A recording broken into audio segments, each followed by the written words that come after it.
El tiempo avanza. En su consecuencia, el mundo evoluciona. Es imposible quedarse estancado en cualquier ámbito, como en la sociedad, en la lucha de una igualdad entre hombres y mujeres. Hemos logrado una mayor e igual importancia hacia nuestro femenino en muchos terrenos.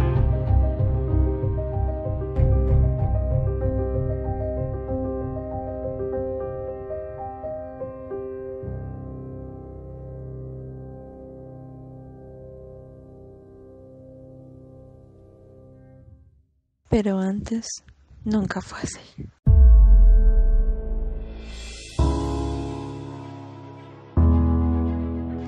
Desde los inicios de la historia de la medicina, se cuenta que existieron doctrinas, las cuales cos y cenido son las de mayor importancia médicamente histórica. Estas, a pesar de todo, no eran muy diferentes y no competían entre sí. Cabe aclarar que en esa época la mujer era vista como un objeto reproductivo y mediador en la casa, por lo que este tipo de escuelas eran lideradas y ocupadas solo por hombres, por lo que la intervención de la mujer no se hacía presente, apenas si lo hacía con la poesía, con su exponente Safo, o al menos es lo que marca la literatura hoy en día.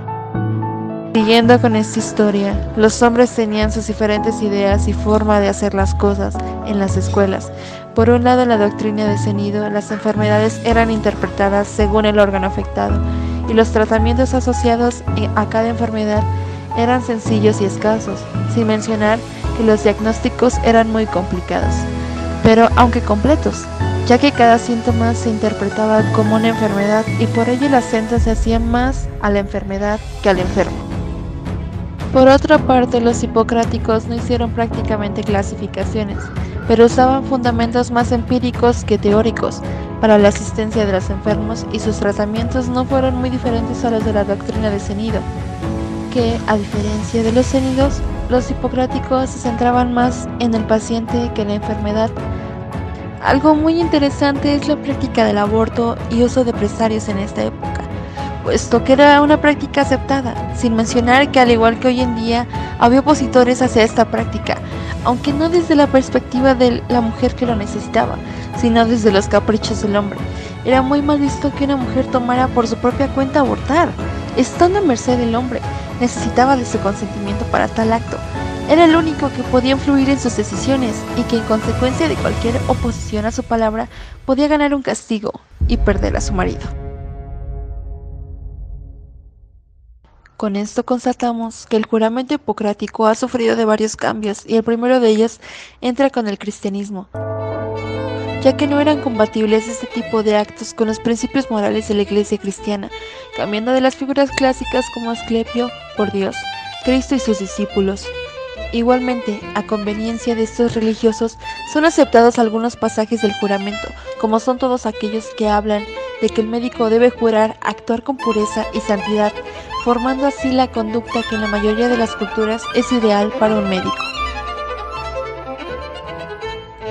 Recuerdo que en una ocasión, siendo asistente del médico, le llegué a preguntar si sabía cómo era que en la antigüedad hacían un diagnóstico o qué elementos tenían en cuenta, a lo que el doctor respondió a mi pregunta, explicándome algo sobre el método hipocrático.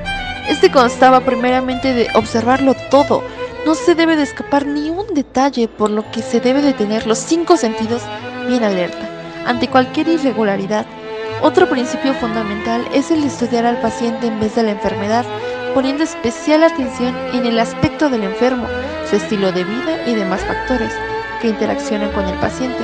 Otro es la evaluación honesta, en donde es indispensable tener un pronóstico lo más acertado, sin falsedades, siempre diciendo la verdad, aunque el pronóstico no sea positivo.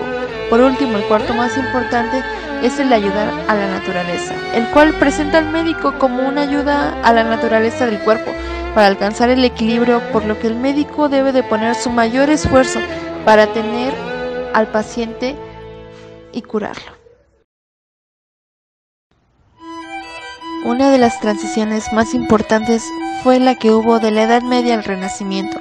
en donde hubo un gran cambio de perspectiva de cómo se veía la ciencia y que al mismo tiempo hubo una estrecha relación de esta con el arte, mientras que en la Edad Media se tenía un énfasis en Dios y que para alcanzarlo era de una forma que el hombre no podía comprender.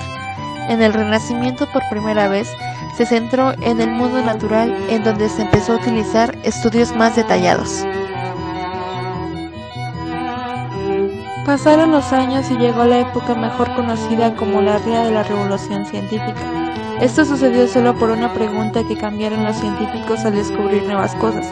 Cambiaron su pregunta principal de por qué a cómo ocurren los hechos. Pero fue entonces cuando en el siglo XVII la medicina tuvo una gran relación con la astrología, la cual fue influenciada mucho por el aristotelismo. También otro factor influyente fue el de Galeno, pero en menor medida, mientras que el paracelsista fue la que junto con la astrología tuvieron mayor impacto, ya que uno de los mayores aportes del Paracelso fue la aplicación de conocimientos químicos en la medicina. Terminamos esta regresión con los principios de la fisiología, de donde se destaca Francois Magendie, conocido también por ser uno de los fundadores de la farmacología, el cual dio numerosos aportes sobre la acción de los medicamentos en el cuerpo humano, mientras que Claude Bernard fue uno de los fundadores de la fisiología experimental, clarificando así las múltiples funciones del hígado, la actividad digestiva, de las secreciones pancreáticas, la asociación del páncreas con la diabetes, y señaló la conexión existente entre el sistema nervioso y la contracción y dilatación de las arterias de pequeño calibre.